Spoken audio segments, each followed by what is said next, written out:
Okay, now they're on a park bench. They just have the blanket laid out on their laps with the basket between them. I guess that works. Oh my, this is probably the most memorable part right here. And Kipper takes out 2 sandwiches and he says, "Sandwich, Tiger. There's jam or jam." They're both jam sandwiches. And Tiger says, "Jam it is." Classic.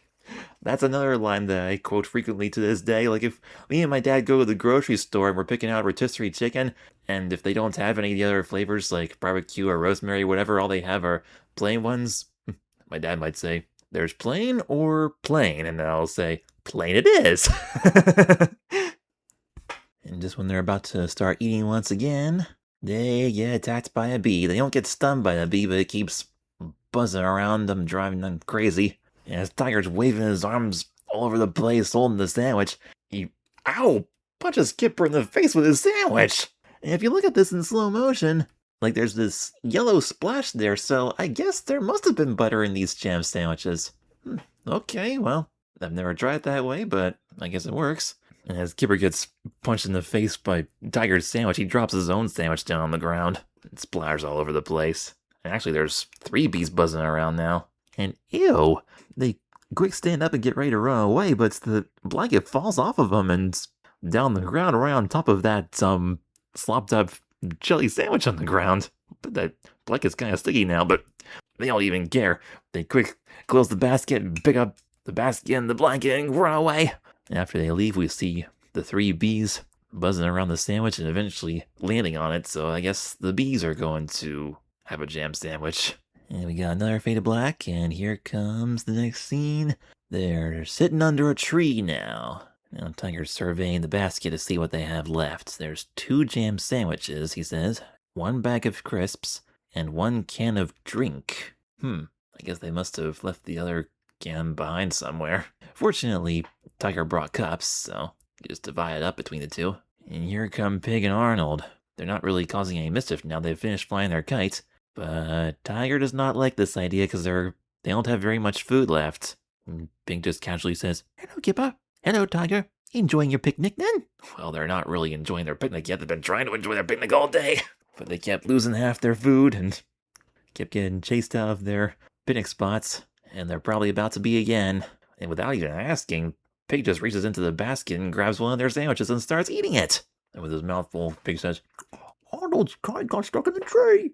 We can't get it down, can we, Arnold?" And then Kipper just sighs and hands Arnold the other sandwich, much to Tiger's dismay. Those are their last 2 sandwiches, so what are they gonna eat now? Kipper asks Pig which tree the kite is stuck in.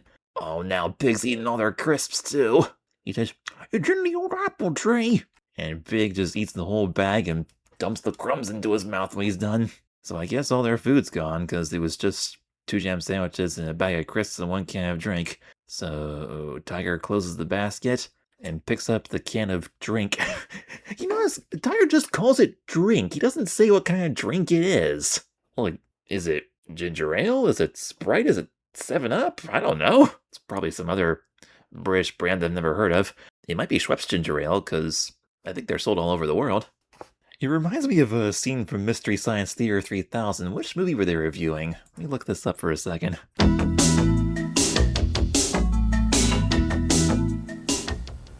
Leech Woman, that's what it was. But anyway, Mike Nelson and his 2 robots are watching this movie, and there was this scene where there was this neon sign in a restaurant window that just said bar, and then Mike Nelson said, "Oh, I love going to bar. I usually order sandwich and have drink." "I love going to bar. I usually order sandwich and have drink." Oh, that cracks me up. But now every time I see this Kipper episode, and then Tiger says, "and 1 can of drink." Oh, that makes me think of that Mystery Science Theater quote, "I usually order sandwich and have drink at bar." Oh my goodness gracious. And personally, I find that a lot funnier than this next scene in Kipper. Kipper takes the can of drink and shakes it vigorously behind his back, and then hands it to Pig and says, "Would you like a drink?" with a very suspicious look on his face. And then unsuspecting Pig just takes the drink and says, "Oh, thanks, Tiger." And then he pulls the tab and then it all comes out spraying right in Pig's face. So it's definitely some kind of carbonated beverage. It doesn't have much color to it, so it's definitely not Coke or Pepsi or anything like that. It's some kind of lemon lime soda, I would assume. And Kipper and Tiger start laughing. Yeah, I know that was supposed to be funny, but I'm not a huge fan of that. It's not a very nice thing to do, to just take a can of soda and hand it to somebody and then have them open it and all spray in their face. That's just mean. I mean, you can't really say that Pig didn't deserve that. After all, he did take their sandwiches without asking. Well, one of them anyway. Kipper gave Arnold the other one, but Pig ate all their crisps too, so I guess Tiger was so fed up by Pig's invasion that he was like, okay, fine, you're just gonna take our food. Here, take our drink too! And Tiger lets Pig have the drink in the meanest possible way. So, anywho, all jokes aside, next scene, here they come to the apple tree. And they see the kite way up there. And it's too high up for anyone to stand on each other's shoulders to reach up and get it. We don't see them trying it now, but they were talking about it, and apparently Pig and Arnold had tried that earlier. I mean, you could try it with Kipper or Tiger, since, after all, the two dogs are both taller than Arnold. So Kipper walks up to the tree trunk, and he looks like he's trying to shake the tree. Of course, the tree's not moving. You can't really shake a tree trunk, but it does give him an idea. He says, I'll bet we can shake it down. Come on. And he jumps up and grabs the lowest branch he can reach. And all three of the big kids, Kipper, Tiger, and Pig, they grab onto that one branch trying to shake the tree. We don't really see the rest of the tree moving, but that one branch sure is. I mean, I guess that could work. The higher branches are like the weaker parts of the tree compared to the trunk, and you could bend the rest of the tree a little bit that way. And as they shake the tree, a bunch of apples are falling down to the ground. And Arnold's just standing there watching, sucking his thumb as always.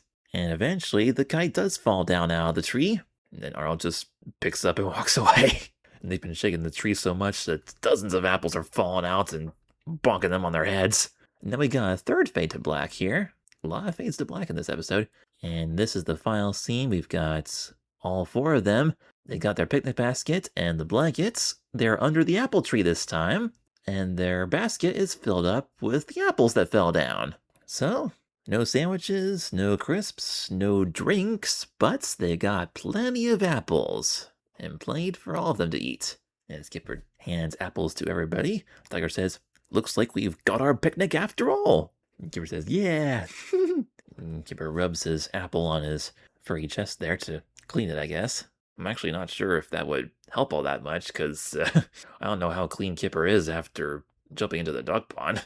And he's about to take a bite, and bonk, ouch! Another apple falls on Kipper's head. Yeah, I think you might want to relocate one more time. I mean, you've got plenty of apples to eat, but that doesn't mean you have to sit underneath the apple tree. That first tree where they were would have been perfect, aside from the fact that Pig and Arnold took their food, so they might as well just go back there. But unfortunately, we don't see them figuring any of this out. The episode just ends with Kipper scratching his head in pain after the apple fell on his head. Which kind of leaves you thinking, oh no, here we go again. They haven't exactly found the perfect spot for a picnic. And then it just ends. Man, I hate it when they do this, when they leave us on a cliffhanger like that and there's no, like, to be continued of any kind. I mean, it's not that bad. I mean, considering the fact that the post-episode ending resolution is pretty easy to figure out, like I just said. Alrighty then, ladies and gentlemen, boys and girls, that was Kipper the Dog, The Picnic. Interesting, fun episode, mostly involving the frustrations of finding the perfect spot for a picnic. Very much akin to the paddling pool episode we had 2 weeks ago, where Kipper kept running into obstacles trying to spend a relaxing afternoon in his inflatable pool. And they did this again where there was like this little moment of impending doom at the last second. Like, I don't know why they keep doing this. First they did it with the lost mug, where Arnold dropped his mug again and left it in the woods after they spent all that time trying to find it. And then they had the paddling pool at the last second, the whoosh, like the pool's just about to deflate again. And now we have this with the apple hitting Kipper's head. Yeah, I'm not a huge fan of those endings, but could have been a lot worse. Still not as bad as the conclusion of Arnold's balloon trip. That one's the worst. So anyway, that was the rescue, the rainbow puddle, and the picnic. I'd say the rescue is still my favorite out of these three. That one was really good. The rainbow puddle, I mean, not only was it really weird with its fantasy elements without any dividing line between fantasy and reality, but also that scene with the frog's puddle getting eaten by the elephants, like that was really sad. I mean, I felt so bad for that little froggy when I was little, because he was really distressed there and he was crying. And I am glad that they were able to resolve that with that last wish then, of course. I'm actually kind of glad that they made that the B episode instead of the C episode like it was originally, because after that high-intensity drama with the frog losing his puddle, we got the picnic episode after that as, like, sort of like a recovery, like, okay, that's done, now let's do, like, a more regular, fun one. So that was good. Oh,